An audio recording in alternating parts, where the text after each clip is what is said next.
Victor Klemperer, LTI, la langue du Troisième Reich. Héroïsme en guise d'introduction. De nouveaux besoins ont amené la langue du Troisième Reich à élargir l'emploi du préfixe de distanciation ent, bien qu'à chaque fois on ne puisse établir s'il s'agit d'une création entièrement nouvelle ou de l'emprunt par la langue commune d'expressions déjà connues dans des cercles spécialisés.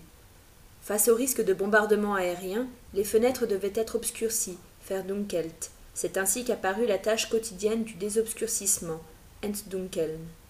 Au cas où le toit prendrait feu, il fallait que rien d'encombrant, Gerümpel, ne gênât l'accès au grenier des personnes chargées de l'extinction. Ils furent donc désencombrés, entrümpelt. De nouvelles sources d'alimentation devaient être trouvées. Le marron amer, bitter, fut désamérisé, entbittert. Pour désigner globalement la tâche qui s'impose actuellement, on a introduit dans la langue courante un mot formé de manière analogue. L'Allemagne a failli mourir du nazisme. L'effort qu'on fait aujourd'hui pour la guérir de cette maladie mortelle se nomme aujourd'hui dénazification, Entnazifizierung. Je ne souhaite pas et je ne crois pas non plus que ce mot abominable vive longtemps. Il disparaîtra pour ne plus exister que dans les livres d'histoire dès lors que sa mission présente aura été accomplie. La Seconde Guerre mondiale nous a maintes fois montré comment une expression qui, il y a un instant à peine, vivait encore et semblait même indéracinable, pouvait brusquement s'évanouir. Elle a disparu avec la situation qui l'avait engendrée et dont elle témoignera un jour tel un fossile. C'est ce qui est arrivé à la guerre éclair, Blitzkrieg, et à son épithète foudroyant, Schlagartig, aux batailles d'anéantissement, Vernichtungsschlachten, et à leurs encerclements, Einkesselungen, et aussi à la poche mobile, Wandernder Kessel, dont aujourd'hui déjà il faut expliquer qu'il s'agissait des tentatives désespérées des divisions encerclées pour battre en retraite, à la guerre des nerfs, Nervenkrieg, et même enfin à la victoire finale, Endsieg. La tête de débarquement, Landekopf, a vécu du printemps à l'été 1944.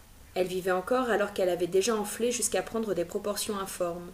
Mais lorsque Paris est tombé, lorsque toute la France s'est retrouvée tête de débarquement, alors le mot a soudain complètement disparu, et ce n'est que dans les manuels d'histoire que ressurgira son fossile. Et il en ira de même pour le mot le plus grave, le plus décisif de notre époque de transition. Un beau jour, le mot dénazification aura sombré dans l'oubli parce que la situation à laquelle il devait mettre un terme aura elle-même disparu. Mais cela prendra du temps, car ce n'est pas seulement les actions qui doivent disparaître, mais aussi les convictions et les habitudes de pensée nazie, de même que le terreau qui les a nourris, la langue du nazisme. Combien de concepts et de sentiments n'a-t-elle pas souillés et empoisonnés?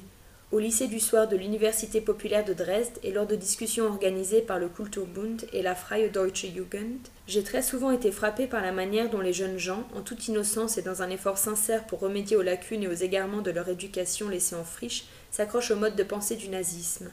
Ils n'en ont absolument pas conscience. Les habitudes de langage d'une époque révolue qu'ils ont conservées les séduisent et les induisent en erreur. Nous étions en train de discuter du sens de la culture, de l'humanité, de la démocratie, et j'avais l'impression que la lumière commençait à se faire et que certaines choses se clarifiaient dans les esprits de bonne volonté. Et puis c'était inévitable, quelqu'un parla d'une conduite héroïque quelconque, d'un acte de résistance héroïque ou d'héroïsme en général. À l'instant même où ce concept entra en jeu, toute clarté disparut et nous fûmes à nouveau plongés au cœur des nuages du nazisme. Les jeunes gens à peine rentrés du champ de bataille ou de captivité et qui se voyaient bien peu considérés et encore moins fêtés, n'étaient pas les seuls à s'être enferrés dans une conception de l'héroïsme des plus douteuses.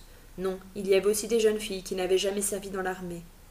La seule chose certaine, c'était qu'il était bien impossible d'avoir un rapport vraiment honnête à l'essence de l'humanité, de la culture et de la démocratie, lorsqu'on était capable de telles réflexions sur l'héroïsme, sans y avoir réfléchi. Mais dans quelles circonstances cette génération, qui en 1933 savait à peine lire, avait-elle donc été confrontée à une interprétation exclusive du mot héroïque et de tous ceux de la même catégorie? À cela, il fallait d'abord répondre que cet héroïsme avait toujours porté l'uniforme, 3 uniformes différents, mais qu'il ne connaissait pas la vie civile. Lorsque dans Mein Kampf, Hitler présente sa politique en matière d'éducation, l'éducation physique vient largement en tête. Il affectionne l'expression endurcissement physique, körperliche Ertüchtigung, qu'il emprunte au dictionnaire des conservateurs de Weimar. Il fait l'éloge de l'armée wilhelminienne comme étant la seule institution saine et vivifiante du corps du peuple, Volkskörper, par ailleurs en putréfaction. Il considère le service militaire principalement ou exclusivement comme une éducation à l'endurance. De toute évidence, la formation du caractère n'occupe pour Hitler que la seconde place. Selon lui, elle advient plus ou moins d'elle-même, lorsque justement le physique est le maître de l'éducation et qu'il réprime l'esprit. Mais c'est seulement au dernier rang de ce programme pédagogique qu'on trouve, admise à contre-cœur, suspectée et dénigrée, la formation de l'intellect et les nourritures spirituelles. Dans des tournures toujours nouvelles s'exprime la peur de l'homme qui pense, la haine de la pensée. Quand Hitler raconte son ascension, ses premiers grands meetings à succès, il vante tout autant que ses talents d'orateur la valeur au combat de son service d'ordre, dont le petit groupe engendrera bientôt la SA, les Braunensturmabteilungen, dont la mission ne relève pas de la force brutale et qui, au cours des meetings, doivent se ruer sur les adversaires politiques et les expulser de la salle. Voilà ses véritables complices dans la lutte pour gagner le cœur du peuple. Voilà ses premiers héros qu'il dépeint comme les vainqueurs inondés du sang d'adversaires plus nombreux, comme les héros exemplaires de combats historiques dans les lieux de réunion. Et l'on rencontre des descriptions semblables, les mêmes convictions et le même vocabulaire lorsque Goebbels raconte son combat pour Berlin. Ce n'est pas l'esprit qui est vainqueur, il ne s'agit pas de convaincre. Ce n'est même pas la duperie rhétorique qui décide de la victoire de la nouvelle doctrine, mais l'héroïsme des premiers membres de la SA, des vieux combattants. C'est ici, selon moi, que les récits de Hitler et de Goebbels sont complétés par la distinction de connaisseurs qu'a faite une de nos amies, alors interne à l'hôpital d'une petite ville industrielle de Saxe. Quand le soir, après les meetings, on nous amenait les blessés, racontait-elle souvent, je savais tout de suite à quel camp chacun d'eux appartenait, même s'il était au lit et déshabillé. Ceux qui avaient été blessés à la tête par une chope de bière ou un barreau de chaise étaient des nazis, et ceux qui avaient reçu un coup de stylet dans les poumons étaient des communistes. En matière de gloire, il en va pour la SA de même que pour la littérature italienne. Seuls les débuts sont éblouissants.